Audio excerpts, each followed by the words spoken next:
지난 시간 8장 뒷부분에서 바울은 자신이 보낸 사람인 디도와 그 동역자들에 대해서 설명을 했습니다. 이 사람들이 앞으로 연보의 사역을 맡아서 진행을 해야 됐기 때문에 그에 대해서 고린도 성도들이 불안하지 않도록 먼저 이 사람들이 믿을 만한 사람이다, 그 충성됨과 헌신됨을 보장했던 것이었죠. 자, 그러면서 우리가 그 부분에서 살펴보았던 내용은 선한 일을 하는 데 있어서도 조심하려고 한다는 이 바울의 태도였습니다. 좋은 일, 유익한 일, 하나님의 일이라고 해서 무조건 해야 된다라고 몰아치기보다는 어떠한 마음으로 이걸 해야 된다고 이야기하는 것인지 자기의 의도를 이해할 수 있도록 설명했고, 이것으로 인해 고린도 성도들이 스스로 바른 관점을 가지고 자발적으로 행동할 수 있도록 했던 것이죠. 더불어서 이런 원리들, 내용만을 말하는 것이 아니라 그 일을 진행하는 과정에서도 걸리는 부분이 없도록, 거치는 부분이 없도록 미리 신경을 써서 안배를 했습니다. 오늘 9장은 그 흐름을 계속해서 이어갑니다. 그래서 1절에서는 성도를 섬기는 일에 대해서는 따로 쓸 필요가 없다고 말을 하고 있죠. 왜냐하면 2절, 그들에게 섬기고자 하는 마음이 있는 것을 바울이 이미 알고 있기 때문입니다. 전에 우리가 봤었던 것처럼 이 고린도 교회 사람들은 1년 전부터 구제 헌금을 시작했습니다. 그러니까 그 일이 바울에게 참 감동이었던 것 같아요. 그래서 그곳을 떠나 마게도냐 사람들과 구제에 대해서 이야기할 때에도 저기 아랫지방의 고린도 사람들은 이미 1년 전부터 이 사역을 준비하고 있었다, 이렇게 자랑을 했습니다. 자, 그러자 이 마게도냐 사람들, 위쪽 지역의 사람들이 그 이야기에 많은 도전을 받고 큰 열심을 냈었죠.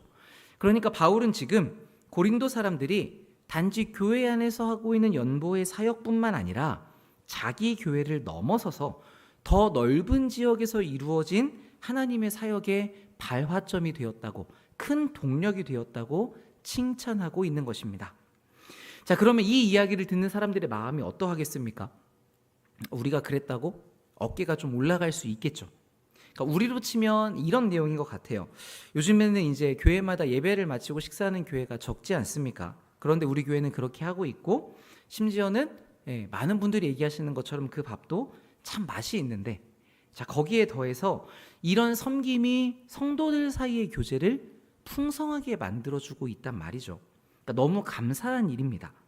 그래서 제가 다른 교회에 갔을 때 우리 교회는 지금 이렇게 하고 있는데 이게 너무 좋습니다라고 이야기를 했더니 그 교회 성도님들이 도전을 받아서 막 식사를 준비하고 서로를 섬기고 나누는 좋은 결과를 만들었다고 해봅시다. 자, 그리고 그걸 보고 제가 돌아와서 여러분들에게 제가 여러분들이 이야기를 이렇게 얘기했더니 다른 교회에서도 이렇게 좋은 일이 만들어졌습니다라고 한다면 여러분의 마음이 어떠시겠어요? 우리 교회가 하고 있는 거에 대해서 좋고 자부심이 들고 기쁘시겠죠. 그러니까 하나님이 우리를 통해서 다른 곳에도 그런 일들을 허락하시다니 너무 뿌듯하다, 이런 마음이 들 겁니다. 그리고 그것과 더불어서 또 한편으로는 좋다, 감사하다만이 아니라 우리가 지금 하고 있는 이 유익한 섬김을 앞으로도 더 잘 갖고 가야겠다, 이런 마음이 들겠죠. 그러니까 고린도 성도들도 바울의 이 이야기를 들으면서 비슷한 마음이 들었을 겁니다. 그러니까 바울이 성도를 섬겨야 된다고 굳이 너희를 설득할 필요는 없는 거다, 너희가 이미 그 마음이 있고 잘하고 있기 때문에 라고 말을 했던 것이죠. 자, 그런데 이 순간 바울에게 걱정이 되는 한 가지가 있다면 그게 무엇일까요? 고린도 교회는 1년 전부터 시작했다고 자랑을 했고 잘하고 있을 것이라고 다짐을 해놨는데, 그래서 마게도니아가 도전을 받아가지고 힘에 지나치도록 헌금을 해서 모아가지고 지금 왔단 말이에요. 자, 그런데 막상 고린도 교회에 도착해서 그 사역의 뚜껑을 열어봤는데 빈약하다면, 그러면 어떻게 되겠습니까? 일단은 그렇게 큰 소리를 쳤던 바울이 좀 곤란해질 수 있겠죠. 말한 바와 다른 사정을 보게 되니까요. 근데 그래도 바울 정도 되는 사도라면 그런 비난을 바울 사도님 말이 좀 다르지 않습니까? 해도 고린도 교회에 복잡한 사정이 있었기 때문에 그럴 수 있다라고 품어주겠지만, 문제는 바울에게만 관련된 것이 아닙니다. 이 사람들에게 도전을 받았던 마게도냐 교회 성도들이 실망할 수도 있는 일이고, 또 무엇보다 자랑과 칭찬으로 내세우기를 좋아했던 고린도 사람들의 자존심에도 큰 상처가 날 수 있겠죠. 그러니까 여러 가지로 이 일은 성도들의 마음이 다칠 수 있는 상황인 겁니다. 그리고 그래서 상황이 막상 이렇게 벌어지게 되면 일은 이제 어떤 식으로 흘러가게 될까요? 약속을 지키는 게 큰 명예였던 고대 시대니까 체면을 지키고자 했던 고린도 사람들이 그 자리에서 생각보다 훨씬 더 많은 돈을 내놓았을 수 있습니다. 이 사람들은 부자였기 때문에 자존심이나 체면이 상할 바에는 돈을 더 써서 자기의 명예를 지키는 쪽을 선택할 수 있는 것이죠. 자, 그러면 헌금은 많아지는 것이니까 오히려 좋은 일이지 않느냐 할 수 있지만, 많은 돈을 받아내고자 했다면 이런 식의 일을 쓸 수도 있겠지만, 앞에서 우리가 살펴봤던 것처럼 바울은 많은 액수를 모아가는 것이 1차적인 목표가 아니었습니다. 그 일이 올바른 마음으로 고린도 성도들에게 유익함으로 진행되기를 원했죠. 그러니까 예수님의 모범을 따라 정말 사랑하는 마음으로 이 일을 했으면 좋겠다. 그렇게 하나님 앞에서 청지기적인 삶을 수행함으로써 하나님을 기쁘시게 하기를 원한다. 이런 교회적인 유익과 훈련을 목적했습니다. 그래서 고린도 사람들이 이런 마음을 가지고 이렇게 행동할 수 있겠다를 내다본 바울이 5절과 같이 설명합니다. 우리 5절은 같이 읽어보겠습니다. 시작. 그러므로 내가 이 형제들로 먼저 너희에게 가서 너희가 전에 약속한 연보를 미리 준비하게 하도록 권면하는 것이 필요한 줄 생각하였노니 이렇게 준비하여야 참 연보답고 억지가 아니니라. 아멘. 자, 우리는 예전에 디도의 편에 들려보냈던 세 번째 편지가 있다는 걸 압니다. 그 눈물의 편지가 있었는데 그걸 통해서 고린도 교회와 바울의 관계가 회복되었다는 것을 알고 있죠. 자, 그러면 바울은 굳이 이 고린도 후서를 쓰지 않고 일행들과 함께 고린도 교회를 방문했어도 됩니다. 그런데 방문할 계획이 있었음에도 불구하고 왜 네 번째 편지인 고린도 후서를 이동 중에 그렇게 급하게 써서 보냈는가? 그리고 그것도 이 편지를 디도의 편에 들려서 보내기만 해도 됐을 텐데 거기에 마게도니아 성도를 비롯한 다른 새로운 동역자들을 포함시켜서 먼저 보냈는가에 대한 이유가 이 5절에 등장하고 있는 것이죠. 고린도 교회가 예전에 약속했던 이 연보의 일을 미리 준비할 수 있는 시간을 주고 싶었던 것입니다. 그래서 이 사람들이 닥쳐서 억지로 당황해서가 아니라 진실된 마음으로 하나님 앞에 할 수 있도록 준비한 것이죠. 제가 이 부분을 이제 쭉 살펴보는데 순간 제가 어머니에 대한 생각이 좀 났습니다. 이제 한 3년 동안 저를 지켜보셔서 아시겠지만 제가 숫자를 참 잘 못 외우는 편이거든요. 그런데 저희 어머니는 숫자를 기가 막히게 잘 외우십니다. 한참 전에 있었던 그 액수들과 날짜들을 그때 그날이었잖아 이거를 너무나도 잘 외우고 계셔서 제가 어머니가 말씀하시면 보통 다 그렇다라고 하고 넘어가거든요. 근데 그러다 보니까 저의 평생에 걸쳐서 생기는 문제, 큰 문제가 하나 있었는데 그게 뭐였냐면 기념일을 챙기는 문제였어요. 어느 날 어머니께 전화가 옵니다. 그래서 제가 이제 평소처럼 네 무슨 일이세요라고 받는데 갑자기 전화를 받자마자 제가 혼나기 시작을 하는 거죠. 그래서 무슨 일로 이렇게 화를 내시는가를 들어보면 그날이 어머니의 생일이었습니다. 그러니까 제가 그걸 완전히 잊어버리고 있었던 거죠. 심지어 어떤 날은 어머니가 전화를 하셔서 더 크게 화를 내시길래 무슨 일인가라고 생각을 했더니 어제가 어머니의 생일이었던 적도 있습니다. 그러니까 그만큼 제가 기념일이라는 걸 좀 무감각한 편이에요. 저는 이제 그 오늘이 중요하다라는 생각이 너무 많아서. 근데 이제 그렇게 얘기하기엔 좀 심각한 편이었는데 이제 그게 사람마다 다 나름의 이유가 있다고 해서 여러분이 제 이야기를 들어보시면 제 입장이 이해는 되실 겁니다. 제가 어머니의 생신이 언제인지를 모르는 거는 아닙니다. 날짜는 알고 있거든요. 그런데 문제는 뭐냐면 오늘이 무슨 날짜인지를 기억을 못하는 거예요. 그러니까 보니까 제가 생활하는 패턴에는 요일이 중요합니다. 주일이냐 수요일이냐. 근데 그게 무슨 날짜인지는 사실 별로 그렇게 중요하지 않아요. 그래서 그렇게 한 10년을 넘게 살다 보니까 제가 날짜를 잘 신경을 안 쓰게 되더라고요. 그래서 실제로 제 생일에도 제가 달력을 볼 때나 내 생일이구나를 알지 일하다 보면 제 생일인지를 몰라요. 잊어버리고 이제 지내는 경우가 많습니다. 그렇다고 해서 제 입장이 그렇지만 제가 잘했다고 말씀을 드리는 거는 아닙니다. 하나밖에 없는 아들이 그러니까 어머니께서 얼마나 이제 서운하시겠어요. 그래서 어머니가 이제 어릴 때부터 저를 수십 년간 혼내시기도 하고 달래시기도 하고 가르치시기도 하고 하다가 얘는 도저히 안 되겠다 싶으시니까 방법을 바꾸셨습니다. 어떻게 하셨냐면 어머니의 생일이 되면 그 전날에 먼저 문자를 보내세요. 내일이 너희 어머니의 생일이다. 그러니까 00시 자정이 되면 축하한다고 문자를 보내고 선물은 내가 이걸 갖고 싶으니 이거를 주어라. 그리고 때로는 내가 필요한 게 없으니까 이번엔 용돈을 보내라. 그러니까 이렇게 명확한 지시사항을 주십니다. 그러면 제가 전날 딱 기억하고 있다가 시간 딱 맞춰서 문자를 보내고 지시사항을 이제 그대로 다 수행을 하죠. 그러니까 혹시 여러분들의 이제 아드님 중에 저랑 비슷한 문제가 있다고 하시면 이 방법을 진짜 추천을 드립니다. 이 결과가 아주 좋거든요. 그러니까 우선은 모르고 넘어가는 일이 없습니다. 그리고 그것과 더불어서 제가 이 방법을 추천을 드리는 진짜 이유는 미리 듣고 있으면 제가 준비해서 좋은 마음으로 축하를 드릴 수 있어요. 근데 전화로 막 혼나면 그 상황에서 어머니 생신 축하드립니다를 좋은 마음으로 하기가 참 어렵거든요. 이렇게 미리 들으면 제가 마음을 준비할 수 있고 진심으로 축하할 수 있고 어머니도 하루 종일 기다리면서 괜히 소발이 안 하셔도 되고, 그러니까 여러 가지로 좋죠. 그리고 그렇게 해주시다 보면 이제 아들도 철이 들면서 나아지게 됩니다. 지금은 이제 어머니께서 그렇게 안 하셔도 제가 잘 챙기고 있습니다. 왜 이 생각이 들었냐면 오늘 바울이 교회에 그렇게 하고 있는 거예요. 일이 닥쳐서 마음이 상해서 당황해서 하지 않도록 미리 이야기를 하고 사람을 보내서 준비를 시킵니다.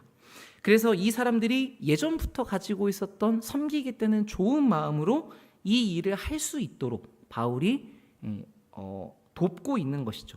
그 의도가 5절 뒷부분에 명확하게 드러납니다. 이렇게 준비를 해야 참 연보이고 억지가 아니다. 자, 여러분 여기 연보라는 말을 보시면 각주 표시가 되어 있습니다. 아래 보시면 뭐라고 되어 있습니까? 복이라고 되어 있죠. 저희가 앞에 봤던 8장에서 연보라는 말은 구제라는 뜻을 가지고 있었는데 오늘 9장의 이 부분 연보는 똑같이 연보라고 번역은 했지만 앞에와는 다른 단어를 쓰고 있습니다. 복이라는 의미를 가지는데 이 단어는 바울 서신에서는 하나님께서 사람에게 베푸시는 은혜를 표현할 때 사용하는 단어입니다. 자, 그럼 이 단어를 바울이 여기에 뒀다는 건 뭘 얘기하고 싶은 거예요? 너희가 이런 마음으로 준비를 해야 하나님이 우리에게 복을 주시는 것과 같은 그런 은혜와 자비의 마음으로 하는 일이 된다. 하나님을 닮아가는 일이 된다라고 설명을 하고 있는 것이죠. 여기에 반대되는 표현으로 바울은 억지라는 말을 썼습니다. 그것도 각주가 달려있는데 보시면 탐심이라고 돼 있죠. 이 탐심은 우리가 두 가지 면을 다 생각해 볼 수 있는데 갑자기 이제 헌금을 해야 된다는 얘기를 들으면 우리가 순간 많이 내기가 아까워서 인색해질 수 있잖아요. 이거는 돈에 대한 탐심이 있어서 헌금이 제대로 이루어지지 않은 경우입니다. 근데 반대로 우리가 갑자기 헌금을 해야 된다라고 할 때 지나치게 할 때도 있는데 그 순간에 주변의 시선이나 주변의 칭찬이나 자기를 높이고 싶은 마음을 놓지 못하는 그런 종류의 탐심이 작용해서 이런 일이 있을 수 있는 것이죠. 그래서 우리가 하나님 앞에서 자유로운 사랑의 마음으로 하지 않는다면 그거는 어디엔가는 묶여있는 탐심으로 하는 일일 수 있다는 이야기입니다. 그렇기 때문에 여러분이 무언가를 결정하실 때에는 내 마음에 지금 신경 쓰고 있는 부분이 있진 않은가, 하나님 외에 다른 게 걸려있진 않는가를 살펴보셔야 하는 것이죠. 그런 준비의 시간과 과정이 필요합니다. 바울은 마치 이 해석을 명시하듯이 7절에서 이렇게 권면합니다. 각각 그 마음에 정한 대로 할 것이요 인색함으로나 억지로 하지 말지니 하나님은 즐겨내는 자를 사랑하시느니라. 그러니까 방금 우리가 본 내용이 여기에 담겨 있죠. 자, 우린 이 구절을 잘 알고 있습니다. 그래서 헌금을 할 때도 여러분이 이 말씀을 기억하고 이런 마음으로 하려고 기도하고 애쓰십니다. 저는 그 자세가 참 좋다고 생각하는데, 그런데 여기서 우리가 조금 더 확장시켜 보자면 이게 하나님께 드리는 일에 있어서 적용되는 원리라고 한다면 우리는 헌금뿐만이 아니라 우리의 모든 신앙생활에서도 우리의 삶을 하나님께 드리는 참 예배에 있어서도 이 내용을 고민해 볼 수 있겠죠. 하나님과 관련해서 여러분이 하고 계시는 일들, 예배와 말씀과 기도와 헌금과 봉사와 섬김의 여러 가지 일들에 있어서 그것을 하고 있는 여러분들의 마음은 어떠하십니까? 서로를 향해서 복을 비는 마음, 정말 섬기는 마음으로 하고 계십니까? 또 하나님을 향해서도 하나님을 향하여 복을 비는 마음, 다르게 표현하면 하나님을 찬양하는 감사의 마음으로 그 일을 하고 계십니까? 이렇게 여쭤보면 이제 목사님이 아니라고 얘기하시는 건가, 이제 곧장 이런 느낌을 받으시는 분이 있으신데, 제가 아니라고 돌려서 말씀드리는 게 아니라 정말로 여러분의 마음이 어떠하신지를 살펴보시는 게 필요하다는 요청이죠. 그리고 그 일은 지금 여기서 한 번만이 아니라 돌아가시는 길에서도, 집에서 성경을 펴실 때도, 자기 전에 기도의 자리에서도 여러분이 고민해 보셔야 됩니다. 솔직한 제 욕심 같아서는 이렇게 내 마음이 어떠한가를 살피는 일이 조금도 멈추는 순간이 없을 만큼 여러분이 계속 생각해 보셔야 된다라고까지 말씀드리고 싶긴 한데, 왜냐하면 그 정도로 이게 중요하고 우리에게 유익한 일이어서 그렇습니다. 자, 그런데 그렇게 우리가 우리의 마음을 살폈는데 그 결과가 바르지 않은 것 같다라고 느껴질 때, 그럼 여러분 그런 일들은 다 멈추고 그만두셔야 됩니다라고 한다면 이 자리에는 아무도 앉아있을 사람이 없겠죠. 우리가 매번 예배를 올 때마다 감사함과 기쁨과 은혜의 마음으로 나오는 것은 어려운 일이잖아요. 우리의 마음이 항상 하나님을 자주 잊게 되고 또 자주 요동치게 되기 때문에 그런 마음이 있어야만 무조건 해야 된다라고 하기는 어렵습니다. 그래서 여기서 중요한 건 아까 제가 생일을 잘 못 챙기는 이야기를 드렸던 것처럼, 내가 잊고 있었구나, 내가 잘못하고 있었구나를 발견하시고 그 마음을 그 순간에 바꾸어 가시는 작업을 하는 게 중요한 것이죠. 자, 그런데 요즘 시대에는 마음을 바꾸어야 된다라는 말씀을 드리면 그게 되는 것인가, 그걸 어떻게 해야 되는가를 어려워하는 분들이 꽤 있으십니다. 그러니까 내 마음이 진짜 어떤지를 살피고 내 마음의 고삐를 잡아가는 일은 훈련을 해야 되는 일이라서 할수록 느는 일인데, 이걸 잘 해보신 적이 없거나 그걸 지속하지 않으셨다면 감이 잘 안 오실 수 있어요. 안 된다라고 생각하실 수 있어요. 근데 이거를 가장 쉽게 표현해 보자면 우리가 우리의 감정을 조절하는 것과 비슷합니다. 사람은 어릴 때 화가 나면 절대 참지 않습니다. 화가 나면 부모님이고 뭐고 다 막 집어 던지고 소리를 지르죠. 그런데 자라면서 이 아이가 점차 화를 컨트롤하는 방법을 배웁니다. 자, 이거는 지금 내 안에 화라는 감정이 생겨났는데 이걸 어떻게 처리할 것인지를 조절하는 겁니다. 뚜껑을 열어서 화를 낼 것인가, 뚜껑을 닫아서 이걸 좀 참아 볼 것인가. 근데 어떤 분은 이걸 잘 참기도 하고 어떤 분은 잘 못 참기도 합니다. 그러면 화를 잘 못 참으시는 분은 어떻게 해야 됩니까?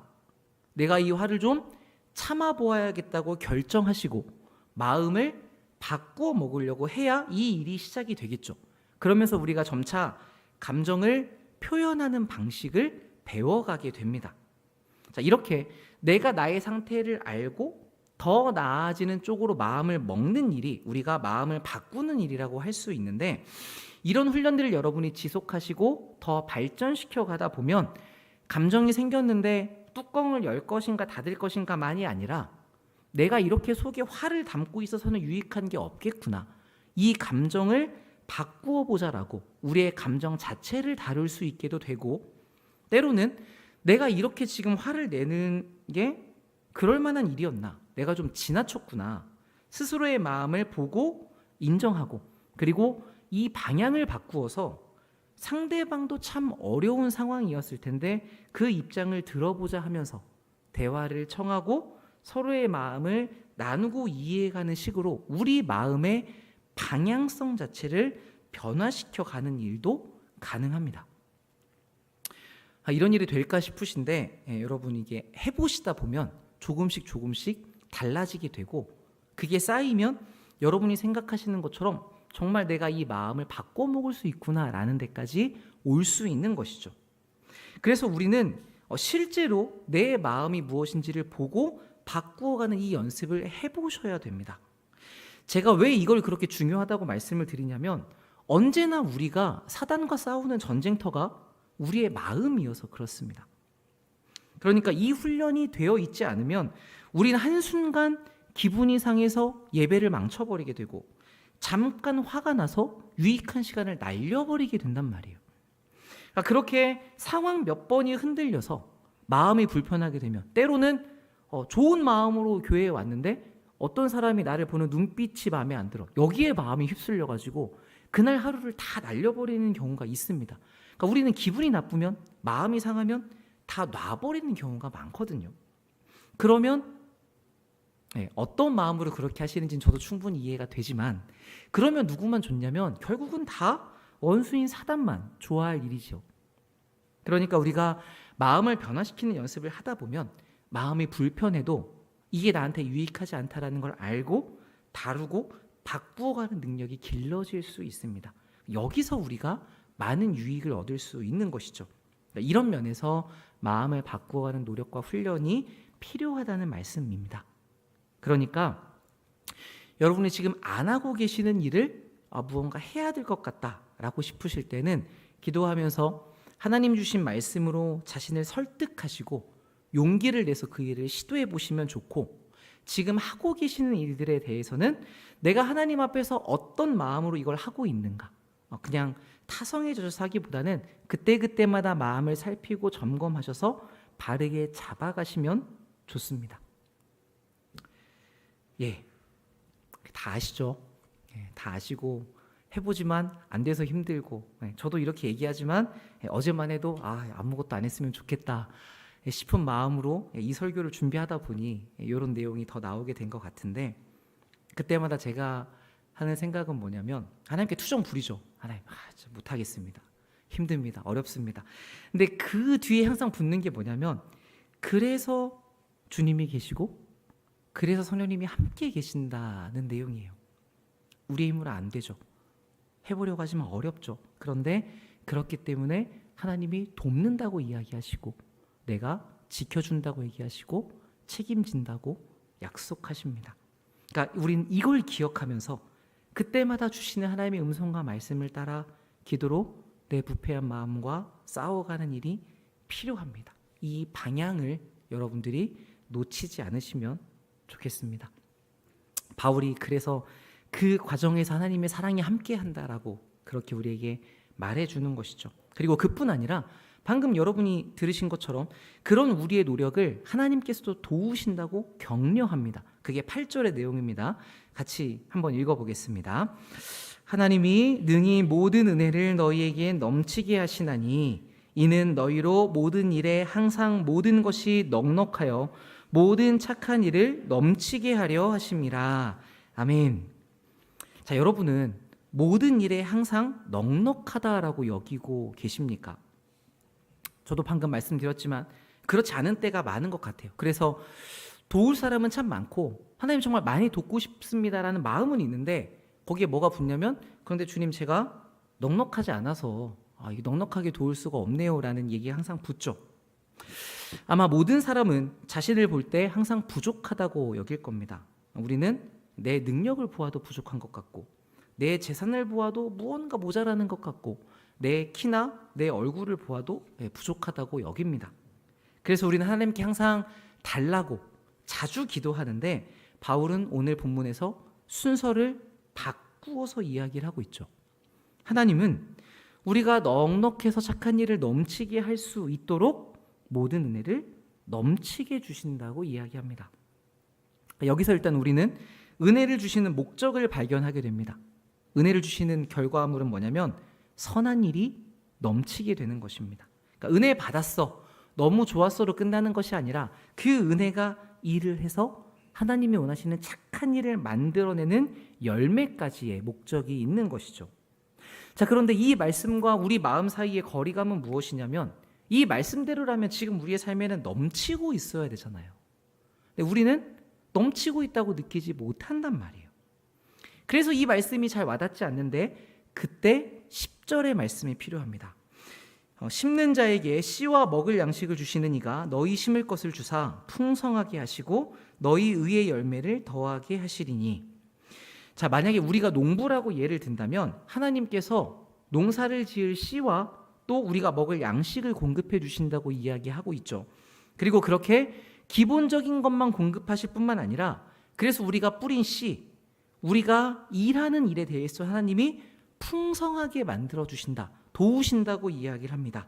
그리고 거기에서 더 나아가서 마침내는 우리의 의의 열매, 다시 표현하면 우리가 하나님을 닮는 삶까지도 하나님이 더하게 하신다라고 이야기하고 있죠. 그러니까 이렇게 우리의 삶을 생각해 보면 시작부터 마침까지 공급부터 하는 일이 되게 하시는 것과 결과적으로 우리가 하나님을 닮아가는 삶을 사는 것까지 다 하나님의 주심이 아닌 게 없는 일이 됩니다. 그 결과 11절, 여기서 이 연보를 통해서 도달하려고 했던 종착지가 밝혀지죠. 너희가 모든 일에 넉넉하여 너그럽게 연보를 함은 그들이 우리로 말미암아 하나님께 감사하게 하려고 하는 것이다. 이 봉사의 직무가 성도들의 부족한 것을 보충할 뿐 아니라 사람들이 하나님께 드리는 많은 감사로 말미암아 넘쳤느니라. 자, 우리는 흔히 이 연보를 생각하면 구제헌금, 어려운 사람들을 돕는 거니까 돕는 것이 목적이라고 생각하거든요. 그런데 지금 바울이 이 사역을 통해서 바라보는 끝은 그게 다가 아닙니다. 이 사역을 통해 결과적으로 어떻게 사람들이 하나님께 많은 감사를 돌리게 되는 것, 여기에 최종적인 목적이 있었던 것이죠. 그러니까 지금 이 연보의 사역도 바울은 하나님의 영광을 위해서 진행해 가고 있는 것입니다.